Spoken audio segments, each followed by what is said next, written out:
नमस्कार दोस्तों, मैं आस्था सिंगल आप सबका एक बार फिर से स्वागत करती हूँ पिटारा हिंदी कहानियों का फॉरवर्ड बाय अष्टदल समूह में।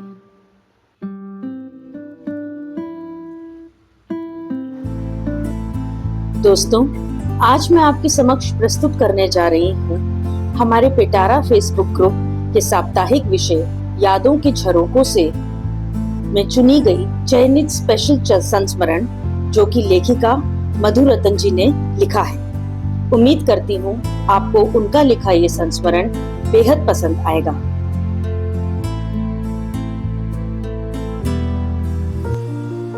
यादों के झरोकों से देखा जाए तो अनगिनत यादें नजर आती हैं। हर याद के पीछे कोई ना कोई कहानी छुपी होती है। ऐसे में कुछ यादों को आपके साथ साझा करना चाहती हूँ जिससे खुद को सुकून मिले, क्योंकि इन यादों से बाहर निकालने में मदद भी तो आप सबने ही की थी। वैसे तो यादों के झरोकों से हम अपनी अनगिनत यादों को याद करते हुए न जाने कितनी यादों के भंवर में डूब जाते हैं। ऐसे में समझ नहीं आ रहा कि मैं अपने बचपन की नटखट शरारतों भरी यादों को या कॉलेज के हसीन पलों को अपने शब्दों में पिरोकर आप सबके साथ साझा करूं।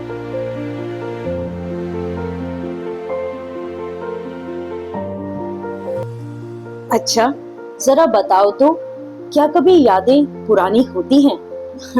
ये यादें तो बस एक बुक शेल्फ में पड़ी किताबों के ढेर की तरह एक जगह इकट्ठी हो जाती हैं, और जैसे किसी किताब को पढ़ने का मन होने पर उस किताब को हम बुक शेल्फ से बाहर निकाल लेते हैं, ठीक वैसे ही हमारे दिमाग में जब चाहे यह पुरानी यादें बाहर आकर कभी खुशी तो कभी गम का एहसास करवा जाती हैं। हम कभी किसी चीज को देखकर तो कभी पुरानी पड़ी तस्वीरों को देखकर यादें ताजा करते हैं। ये यादें धुंधली जरूर हो जाती हैं, पर मिटती नहीं हैं। हम इन यादों से पीछा भी नहीं छुड़ा सकते हैं, क्योंकि कहीं ना कहीं हमें यह अपनों के साथ जोड़े रखती हैं। जो यादें हमें अपनों से जोड़ती हैं, वो हमें खुशी भी देती हैं और कभी कभी बहुत उदास भी कर देती हैं।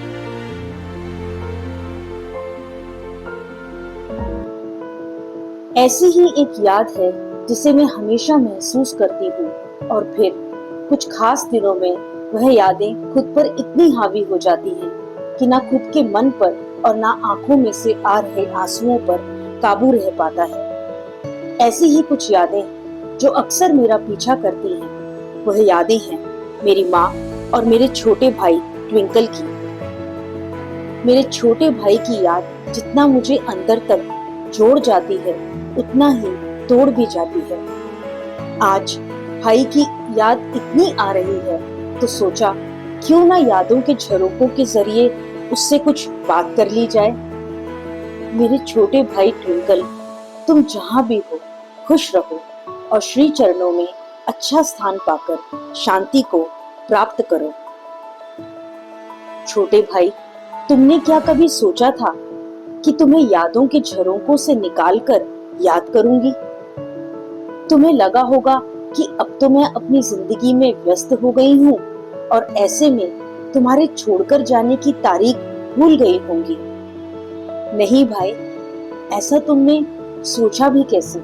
क्या मैं तुम्हें कभी भुला सकती हूँ? तुम्हारी मासूमियत, तुम्हारी निश्चल हंसी, तुम्हारी मीठी वाणी के साथ मीठा व्यवहार हर रोज हर पल तुम्हारी याद करवाते हैं।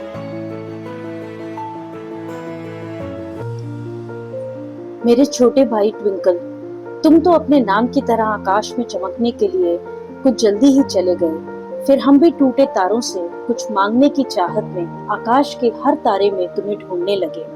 लेकिन यह सब इतना आसान नहीं है, क्योंकि तुम खुद को इन तारों के बीच कहीं छुपा कर बैठ गए हो।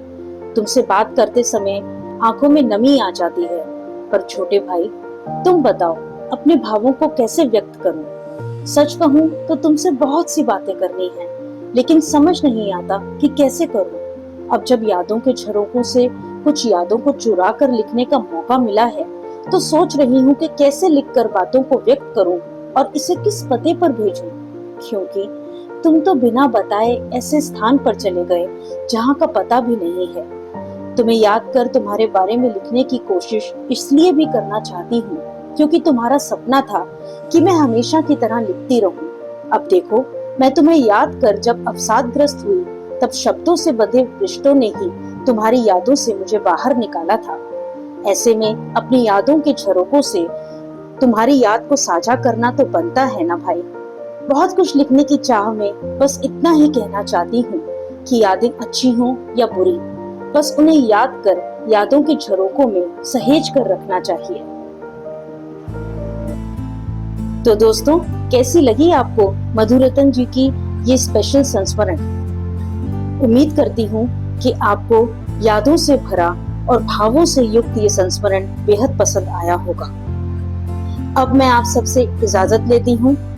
दोबारा फिर हाजिर होंगी एक नई कहानी के साथ। तब तक के लिए धन्यवाद।